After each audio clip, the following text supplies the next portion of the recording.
Hey guys, it's Casey Jilly, and I thought I'd do a little different video. I don't do this very much, but I'm cooking supper tonight, and I'm using some of our cabbage from the garden.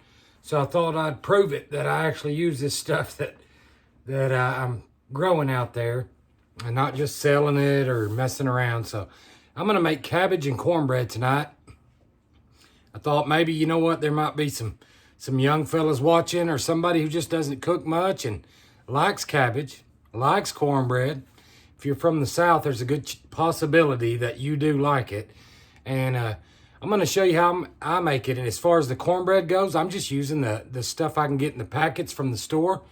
And I'm going to doctor up my cabbage the way we like it. It tastes really good, and I'll let you guys follow along. So let's see how to cook cornbread and cabbage KC Jilly style.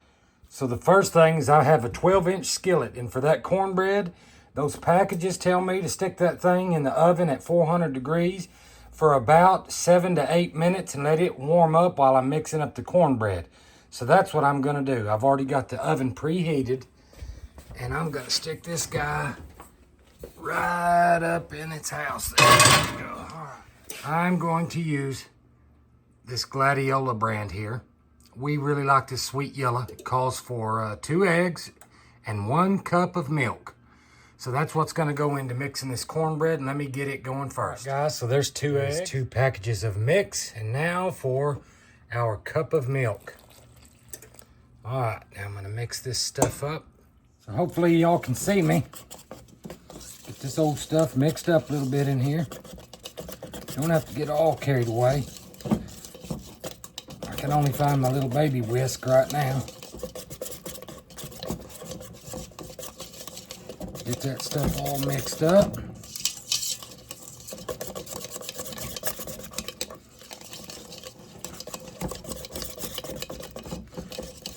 All right, it's been about 7 or 8 minutes now too, so now that this stuff's decent,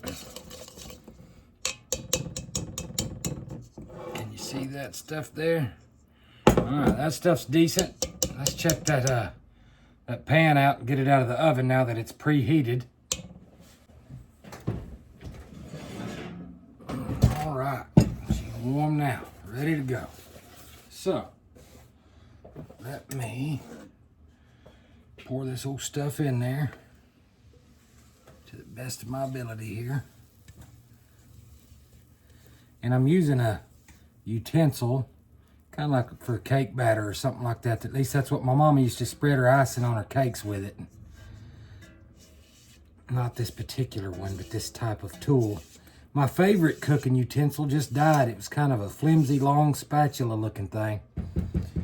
And that dude broke on me. Maybe I'll get one for my birthday if I'm really lucky. Anywho, there's our cornbread. So, let's get that dude in the oven.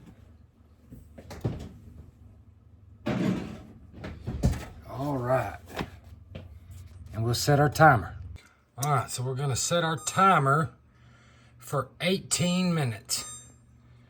I have found, it says 17 to 22 minutes on the back of the package. I found 18 minutes is perfect with my stove.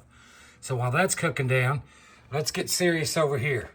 I have an entire package of bacon cut up into some smaller chunks, and I'm gonna get this guy cooking. Gotta get this bacon cooked down a little bit and see if I can't get some of that fat rendered out of it. And while it's doing that, I've already got a half of an onion diced up here, probably about 1/4-inch pieces.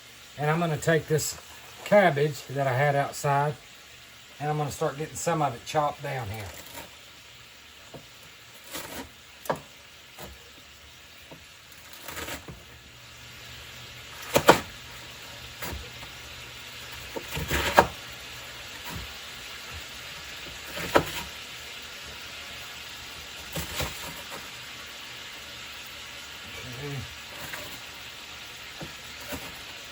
And I just cut mine, for the most part, into about, I don't know, maybe 1.5 by 3-inch long pieces.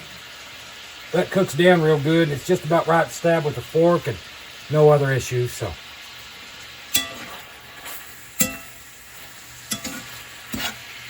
That seems to work. All right, guys, it's kind of coming along. You can see it's not fully cooked, but we're getting there. And so at this point, I'm ready to throw my onion in. So my 1/4 to 1/2 of a sweet onion is what I used. And I chopped it up into little 1/4-inch pieces. So we're gonna let that guy right there caramelize a little bit. Continue to cut our cabbage and let this stuff cook a little bit. And as I bet you're well aware of, it is starting to smell pretty good in here.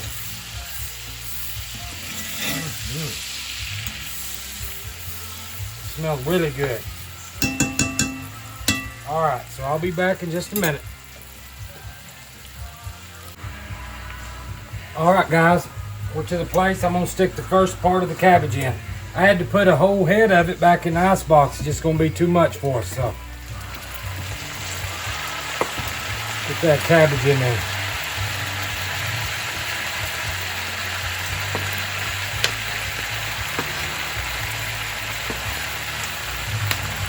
Part 1. All right.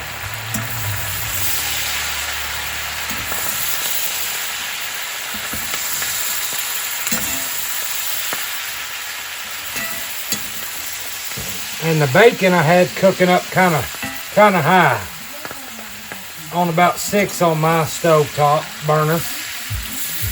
But now that I got the cabbage going in, it don't need that much, so I dropped it back down to about 2 or 3. And that's plenty. Let all that bacon grease soak into them greens right there. You can see it kind of breaking down already.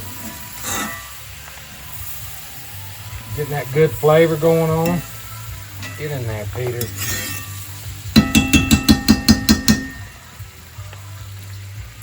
All right, let's see if we can't get a little bit more here.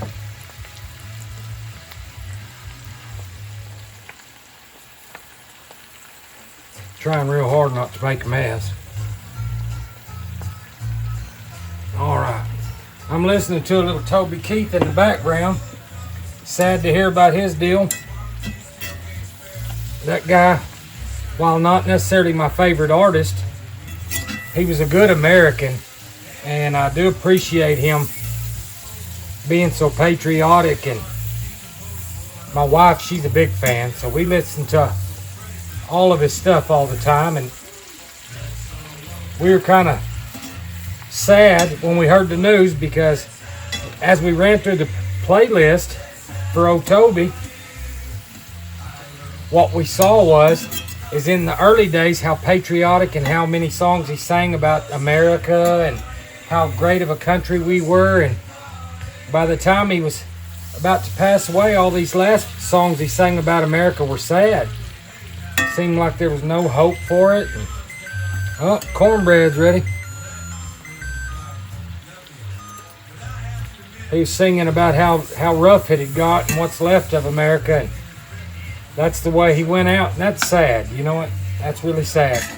We went and watched The Mule with Clint Eastwood one more time. It's been a long time since we seen it. And we put that dude on so we could enjoy that song at the end there. Not to mention we really like that movie. Clint Eastwood's a good actor. All right. Mix this up one more time here. Get this a little bit incorporated here. All right. And guys, I didn't show myself washing my hands, but my hands are clean.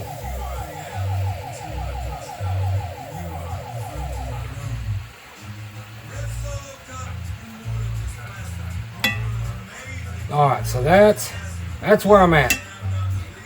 Now, you notice I didn't put any salt or pepper or nothing like that. It's not time for that yet. Get that little piece off. Now, what I'm going to do, I'm going to put just enough water in here to coat the bottom.